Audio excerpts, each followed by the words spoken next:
Dear student, आप सभी का स्वागत है आपके प्यारे से चैनल चैंपियन एकेडमी मैथ्स पर।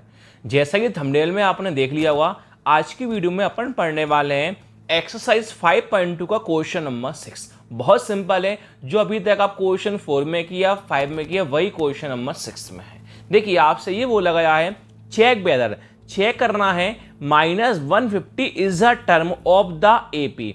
आपको चेक करके बताना है जो एपी है वो -150 का टर्म है या फिर नहीं है। इसका मतलब ये होगा, अगर अपना आंसर फ्रैक्शन में आएगा तो वो टर्म नहीं होगा, अगर अपना प्रॉपर आंसर आएगा तो वो बिल्कुल चेक होगा, यानी अपने पास टर्म में क्या होगा, सही होगा।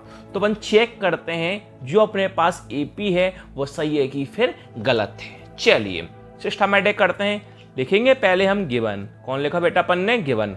लगाया कॉमा। आप देख सकते हो आपके पास एपी कौन है?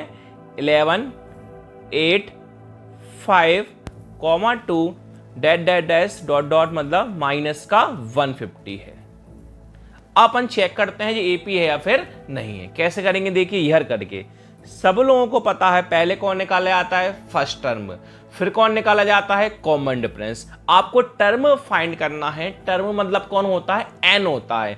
और जो आपको लास्ट में वैल्यू दी होती है वो कौन होता है? ए एन, मतलब लास्ट टर्म होता है। तो फर्स्ट टर्म और कॉमन डिफरेंस तो हमेशा निकालते ही हैं। तो लिखोगे बेटा फर्स्ट टर्म। कौन लिखोगे बेटा? First term. फर्स्ट टर्म मतलब कौन होता है बेटा? ए। ए की वैल्यू कहां से आती है? आगे से आती है। जो भी आगे आपके पास होता है, आगे कौन है? 11 है, तो ए की वैल्यू कौन होगी? 11। अब निकालेंगे कॉमन डिफरेंस। लिखेंगे बेटा अपन कॉमन डिफरेंस। कॉमन डिफरेंस मतलब क्या होता है बेटा? डी होता है। बेटा कॉमन डिफरेंस निकालने का फॉर्मूला क्या होता है बेटा? सब लोग जानते हो, A2 - A1 होता है। क्या होता है बेटा? A2 - A1 होता है। तो कैसे निकाला जाता है बेटा? जो फर्स्ट वैल्यू होती है वो A1 होती है, सेकेंड वैल्यू बेटा A2 होती है। तो A2 कौन है आपके पास? 8 होगा, तो A2 कौन लिख लोगे? 8, माइनस का माइनस। A1 मतलब होती है फर्स्ट वैल्यू। फर्स्ट वैल्यू कौन है? 11, तो कौन लिख लोगे? 11। तो प्लस माइनस क्या होता? माइनस होता, सब लोग जानते हो। 11 - 8 कितना हुआ? 3। बड़ा कौन है? माइनस। साइन किसका आएगा? माइनस का। अब कौन निकाला जाता है? Last term. तो बेटा लास्ट टर्म वैल्यू कहां से आती है? जो लास्ट में लिखा होता है। तो लिख दोगे बेटा लास्ट टर्म। लास्ट टर्म को बोला जाता है बेटा ए एन। तो लास्ट वैल्यू कौन? -150 है, ए एन कौन होगा? माइनस का 150 होगा। कौन फाइंड करना है? टर्म, यानी एन आपको फाइंड करना है। लिखोगे बेटा नंबर ऑफ टर्म। कौन लिखोगे बेटा? Number of term N is equal to question mark, क्योंकि आपको एन फाइंड करना है। अब आप लगाओगे एपी का फॉर्मूला। उससे पहले लिखोगे बेटा आप बी नो दैट, हम जानते हैं कि भाई साहब क्या जानते हो आप? अब फॉर्मूला ही जानना है आपको और ज्यादा कुछ नहीं जानना। तो बेटा आपका फॉर्मूला क्या होता है? फॉर्मूला ये होता है A N is equal to A plus N -1 D. बस केवल यहां पर अब आपको वैल्यू को पुट करना है, आपका आंसर आ जाएगा। देखिए ए एन की वैल्यू कौन? माइनस का 150, तो ए एन कौन पुट कर दोगे? माइनस का 150 इज इक्वल टू का इज इक्वल टू ए की वैल्यू कौन है? 11 है, तो ये कितना पुट कर दोगे? 11 प्लस का प्लस एन तो आपको फाइंड करना है, तो n - 1 सेम लिख दोगे, बीच में क्या आएगा? इनटू। देखो d की वैल्यू बेटा कौन है आपके पास? माइनस का 3 है, तो बेटा d कौन लिख दोगे? -3 लिख दो, किसके अंदर? ब्रैकेट के अंदर। अब सॉल्व करते हैं बेटा, आगे देखते जाओ आप ध्यान से। आप -150 बेटा आपने सेम लिखा।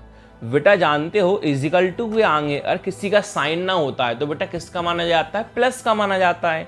तो 11 प्लस का है, तो बेटा 11 प्लस वाला कहाँ आ जाएगा? माइनस में आ जाएगा। इजिकल टू का इजिकल टू, इस प्लस से कोई मतलब ही नहीं है। अब कौन बचा? n - 1 इंटू ब्रैकेट में क्या बेटा? माइनस का 3। अब बेटा माइनस माइनस क्या होता है? प्लस। साइन किसका आता है? माइनस का आता है।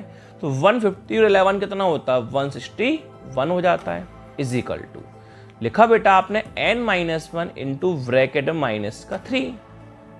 अब बेटा -161 सेम लिख दो, इज इक्वल टू। अब बेटा आपको ब्रैकेट खोलना है, तो बेटा ब्रैकेट कैसे खोला जाता है? -3 का इंटू n में भी होगा, -3 का इंटू -1 में भी होगा। तो पहले -3 का इंटू n में करते हैं। 3 माइनस का n प्लस का है, तो plus minus minus 3 into n 3n हो जाएगा। अब -3 का इंटू -1 में करते हैं, तो बेटा माइनस माइनस क्या होता है प्लस, 3 इंटू 1 कितना होता है बेटा 3 हो जाता है। आगे बढ़ते हैं बेटा, -161 आपने सेम लिखा, 3 प्लस का है, तो बेटा 3 प्लस का प्लस वाला कहाँ आ जाएगा, माइनस में आ जाएगा, इजिकल टू कौन माइनस का 3n। अब बेटा माइनस माइनस क्या होता है, प्लस साइन माइनस का आता है, 161 और 3 कितना होता है 164, इजिकल टू माइनस का 3n। बेटा माइनस से माइनस क्या हुआ, कैंसिल हुआ, लिख दोगे बेटा 164। कॉफिशिएंट ऑफ वेरिएबल के बीच में किसी का साइन ना किसका माना जाता है, मल्टीप्लाई माना जाता है, तो 3 मल्टीप्लाई में, तो 3 मल्टीप्लाई वाला कहाँ आ जाएगा, डिवाइड में आ जाएगा, इजिकल टू कौन है बेटा n।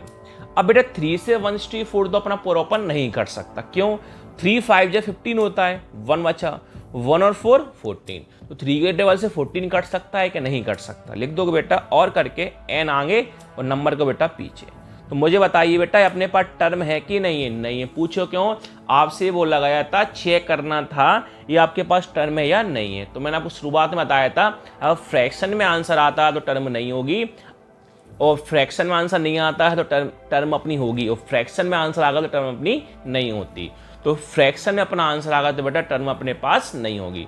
बस आपको एक लास्ट में लाइन लिख देनी है, hence -150 is not a term of the given AP, minus का 150 is not a term of the given AP. तो बेटा आपका ये फाइनली आंसर हो गया। वीडियो अच्छी लगे तो लाइक शेयर सब्सक्राइब करना ना भूलें। Thank you.